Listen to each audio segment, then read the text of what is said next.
When we left off, they were sending you to Long Beach. Long Beach to go on the Minnetonka Weather Patrol. 30 days in the middle of the Pacific Ocean. You could get seasick. Anything could happen. You could fall overboard. Anyway, I go down there to Baker Pier, and I'm in my car, and I'm looking at the boat. It's called a ship. And the smokestack is belching with smoke, and they're ready to go. And I says, I'm a fanatic of working out. I got to practice my tickles and tackles, my motorcycling, my wrestling, my boxing, my karate, and all that stuff. I don't want to go there, but I can't go AWOL because that's sinful. And I'm looking, and I'm looking, and I'm watching my clock, my watch, and pretty soon, about half an hour later, the sailors start pulling the rope up and the anchor. And I'm looking, and I says, my God, it looks like they're leaving. And then they pulled it up, and they put the ship around and headed out to sea. And I says, they're leaving? And they're leaving without me. Oh, they got to come back. And I talked about this loud because, I hate to be a show-off and have other people hear my thoughts. I talked to myself. And when it went out the breakwater, I ran down, got my car, went to the captain of the port, and I went down. I says, get an airplane, get a helicopter, fly me out. I've missed my boat. I want to go. My shipmates are all there, and they left without me. He says, calm down, my son. We'll have to ship you to Long Beach. I said, we are in Long Beach, and which means I'd still get time to train and have fun. So I got stationed in Long Beach. And a couple of wonderful stories there. The days I didn't get liberty, I could, I snuck out and worked out anyway. And I became a cook. I can't boil water, but I became a cook because they got every night liberty. And I poisoned 3 guys. It was an accident. And I'm on the base, and Commander Pollock, it's very funny, I remember his name. I don't think he liked me. I got a call from the Olympic that this guy, Gorgeous George, is a wrestler, and it's going to be on national television. It's a sellout house, and he had a second that used to squirt perfume to purify the air. Now, the second is in the hospital, very sick, and you can be on it, and everybody will see you all over the world. I says, I'll be there. So I go to Commander. I says, hey, I've got to get off. It's very important. He says, you're not off of this base. You're not getting any special liberties. Hit the sack. So about 15 minutes later, he got in his car and he spud off out of the gate. I called him Barney Oldfield. He was always racing his car. Dangerous man. Anyway, when he left, over the fence I went, hopped in my vehicle and went down to the auditorium, and I did my little shtick. I pushed the perfume, and I sang, Gorgeous George is a man, I mean, face like a mountain and a body like a dream. Gorgeous George is a man, I mean. They got close-ups of me. It was wonderful. I mean, talk about being sick. I'm cured now. So anyway, I go back to the base, and I'm having fun. The next day in the morning, they line up everybody, and Commander Pollock's reading the day's chores. And if you mess up, you go on report, and they give you a captain's mask, which means you go to jail. He got down here and he says, here we have, I was looking at television last night. I never watch television, and I was switching the channels, and there was wrestling. And lo and behold, Mr. LeBell, I saw you on television last night. Now, I never watched that wrestling. It's a bunch of crap. But I saw you on television, and I could feel the perspiration coming down. And the guy next to me, my buddy, he's hitting me. He says, "You got caught. Gene, you got caught. This time you got caught." And I could just, it was a cold morning, and I could feel the dripping. And he says, "Captain's mask, that means you're going to jail. What do you have to say, Mr. LeBell? Like you're so proud he caught me." I says, "Commander Pollock, sir, that was a kinescope, and that was done 3 months ago, sir." And he looked down at his paper, looked at me, and he says, "I knew that." He went to the next thing. And I just was soaked. I got away with it. When I did spend my time in the service, I had to sign papers in front of the commander, and he said, "You want to ship over because of your qualifications? You become an ensign and all that?" I says, "No." And then I told him the story, and he looked at me, and he got real mad, and he laughed. "I knew that." No, he didn't. But after I signed the paper, I was a civilian, and I wasn't under his jurisdiction anymore. Trivia story. Now, what did you do after you left the Coast Guard? What did I do after I left the Coast Guard? I didn't want to become an animal husbandry man.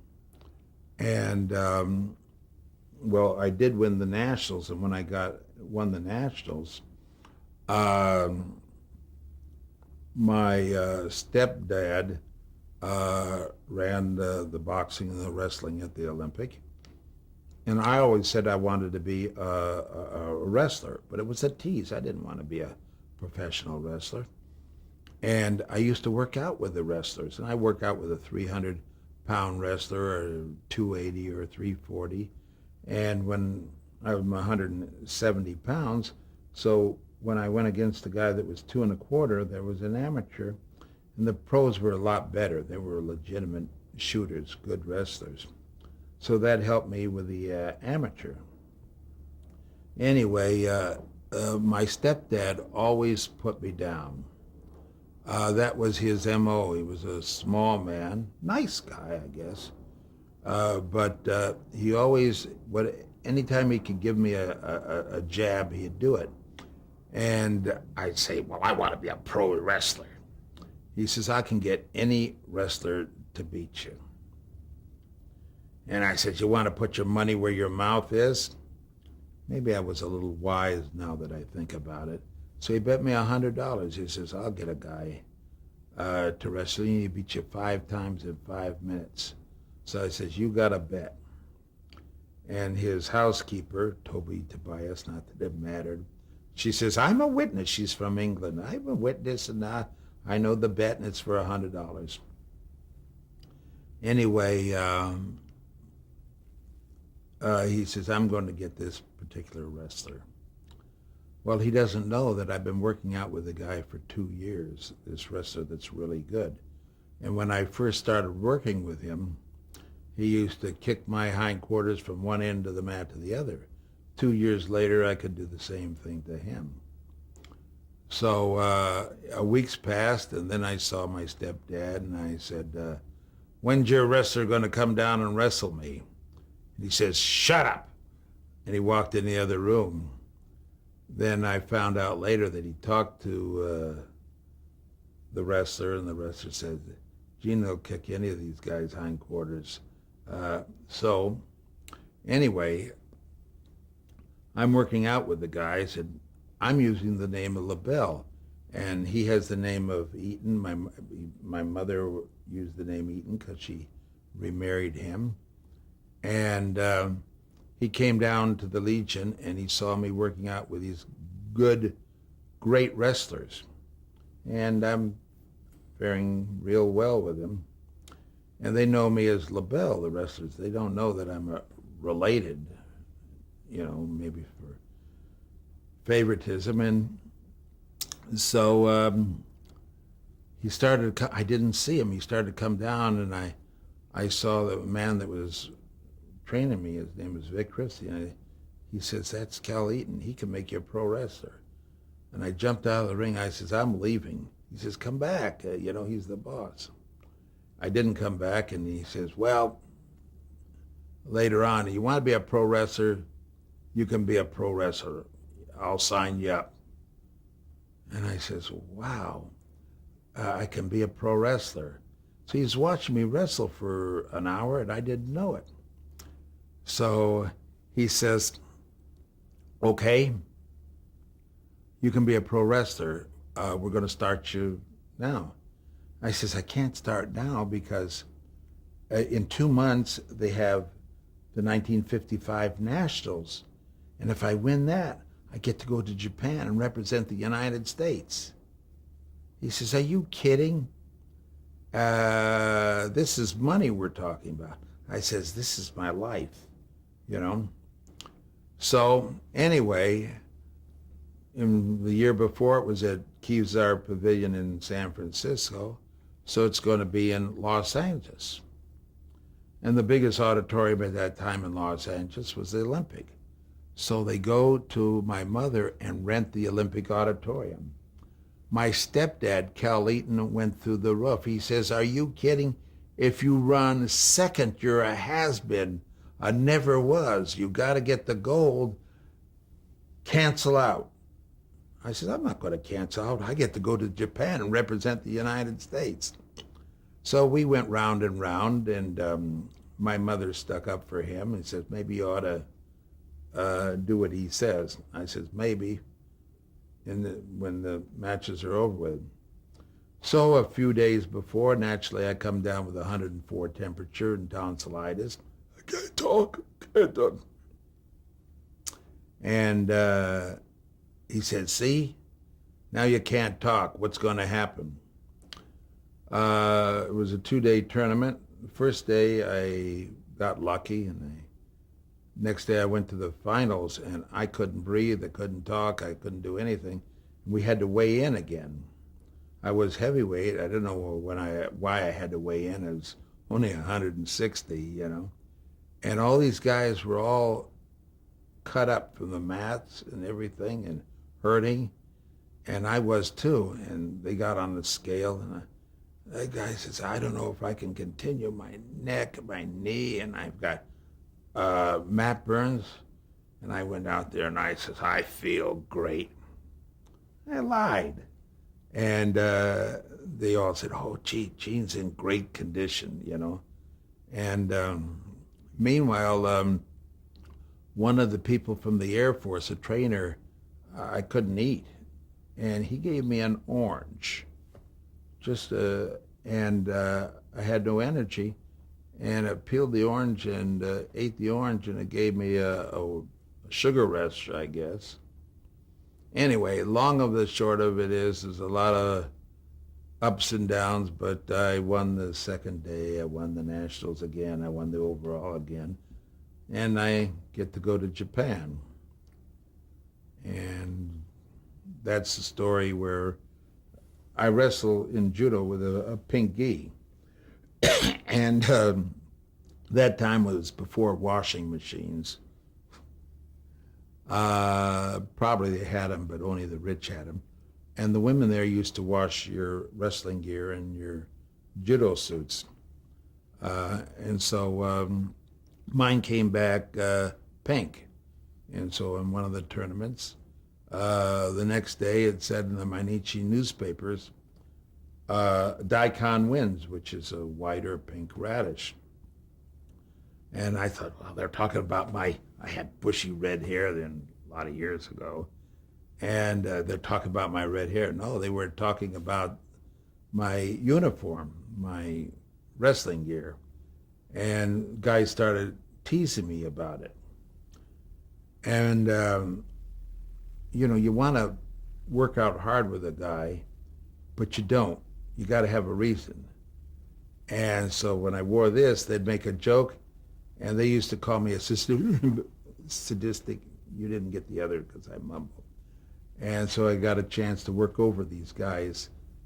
Actually, I was getting conditioning and competition, but I said, oh, you teased me about my pink uniform.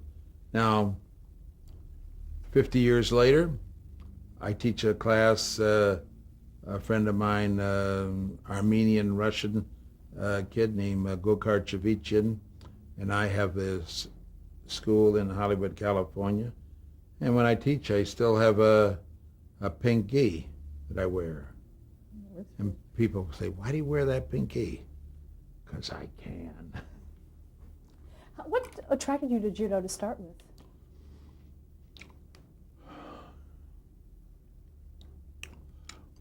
I was in wrestling when I was 7 years old. I went down to the LA Athletic Club and I wanted to box and wrestle. And Ed Strangler Lewis got me, this is segues into it, into wrestling when I was 7. And he used to grab a guy in a side headlock and choke him out. And I says, I got to learn that hold. He grabbed me in a side headlock, and I was 7 years old. He lifted me off the ground, and I heard every bone in my body crack right down my spine. And I said, wow, and that's the first time I had whiplash. And I says, I got to learn this. I got to learn this. So I trained, and I got halfway decent. And then when I was still young, I feel I could beat up everybody because I did judo. Before I did judo, I did wrestling and boxing. Everybody in my grade. I went into a judo school, and because I saw the sign, I used to ride around town on a motor scooter. And the guy, here's a man, he was a short man, he looked like a dwarf. He was just short. And he says, he's going to throw you. And I says, yeah, he's going to throw me my foot. So I'm flying through the air. And I says, well, I didn't know he was going to start. And I get up and I said, do that again. There I go, flying through the air again. I said, uh-oh, this judo stuff I've got to learn. So I signed up and I trained for 6 months before I could beat this more advanced man, full-grown man, but he was short, up. And what am I going to say to my buddies in school? I beat up a man that was this tall? Can't do. So I continued, and we started going into tournaments all over the California and all over the country. And keeps you out of trouble, keeps you busy. Was it popular at the time? No, it wasn't popular. Mostly the Japanese schools. And it started right after World War II. And I was at this regular school, and it was nice. And I was just a kid, and I heard a lot of the paying customers. So the man that owned the gym says, very nicely, get the hell out of here and don't come back. But he was very nice about it as he threatened lawsuits. So the teacher, Laurie Korn was his name, he took me down to a Japanese school. And I went in there, they didn't speak English, and I was the only Hokkien Caucasian there. And they just wailed on me and beat me up and tried to discourage me because a lot of them were in Manzanar camp during World War II.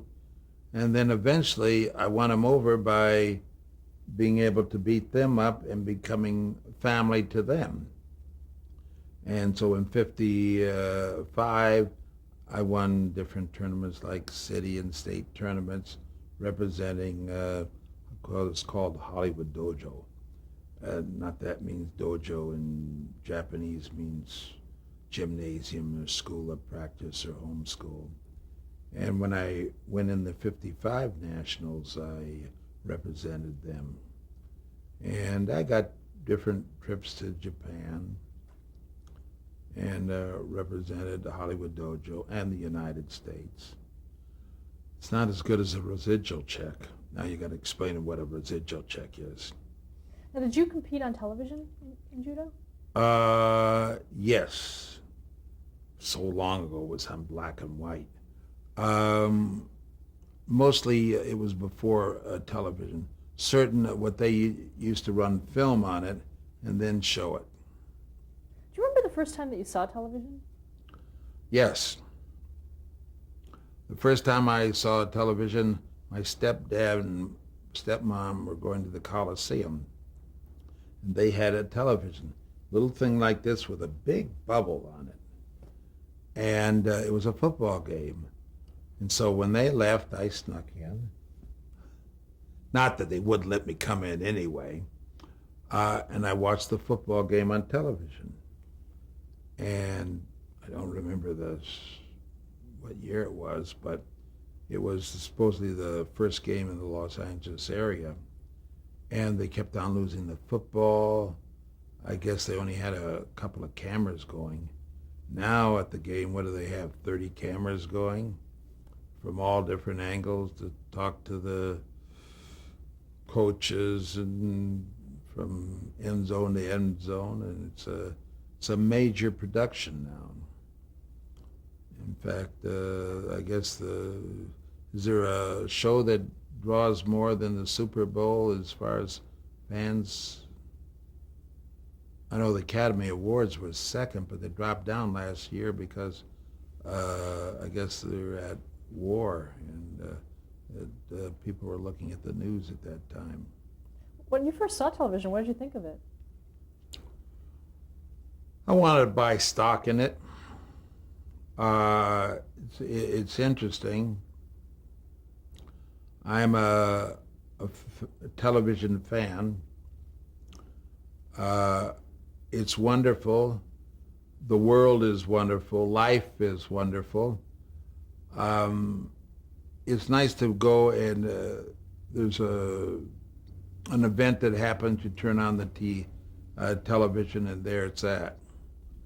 I don't get the chance to watch it as much as I like because I have so many things in the fire. I wear hats, different hats every night something's different happening. Sometimes I just get home in time to watch the 11 o'clock news. Do you remember the first time that you appeared on television? 19...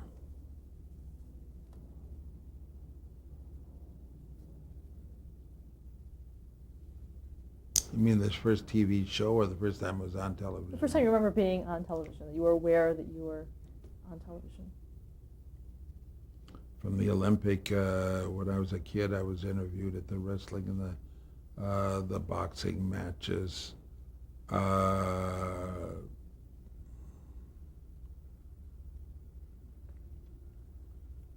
Nothing that really struck me that it was a big deal.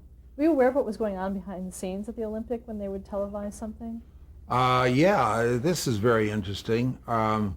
When they did wrestling, a fellow named Dick Lane, who we talked about earlier, who was a great actor, and he narrated the wrestling. So they took this big camera. Now, here you've got a camera that shoots color, and they have sound microphones sticking out. I thought it was a deer. I was going to shoot it, but the season wasn't open. And it was enormous, and they had to carry it down the stairs in the dressing room. And only one camera. So they couldn't pan or switch to another camera or get a POV of what was happening. And the cable was wrapped around Dick Lane's foot. And when one of the wrestlers is being interviewed, he went and pulled the cord to get the microphone so he could speak. Dick Lane went up like this and down on the cement and cold cocked him. A pool of blood. And they had to keep on going. They couldn't pan back to the studio. And people were saying, call a doctor, call a doctor. And he didn't even remember it. And the old black and white. Now they got a lot of cameras. A lot of improvements. They got a thing they call, I got two of them in my house. They're called a computer. And every time I walk up my office, somebody says, you got mail. I says, who is it? Who is it? You know, in the last 20 years, television's improved. Everything's improved. What about those early matches, though? Was there anything that, say, a wrestler would have to do because of television, because of the cameras? Did it change the way the matches were held? No, yes. When I did boxing, I noticed one thing. There's a minute between rounds. Well, when they, and I had the timer with me, and it was a minute 3 seconds because they have to fade in, fade out, and put on their 2.5 minute, 30-second commercials. So it had to go a minute and 3 seconds. And I think for the shows they do today, it's still the same. Trivia. Let's talk about your stunt work. How did you get into stunt work? God, I got into it. You say, how'd you get into it? I was a professional wrestler, not a stuntman. Although in many cases I was qualified because I did fool around with cars, did fool around with motorcycles. And 4 out of 5 of the shows you do with on the studio is just stair falls, little fight scenes, and having a wrestling and boxing background and a karate background and judo background, it helped me quite a bit. And I was a tumbler also. So I had a nice background. And people would call me up and say, hey, you want to work with me? Like it had a wrestling thing. And maybe you could help us out, you know. And so I used to wrestle on the road, and I'd come back and I'd do a little bit and do a little bit more. They kept on calling me, more and more. And although I love to wrestle, but you're on the road wrestling. You go to New York, you go to Chicago, you go to Miami, and you don't have a second bathing suit, a second pair of shoes. You're living out of a suitcase. And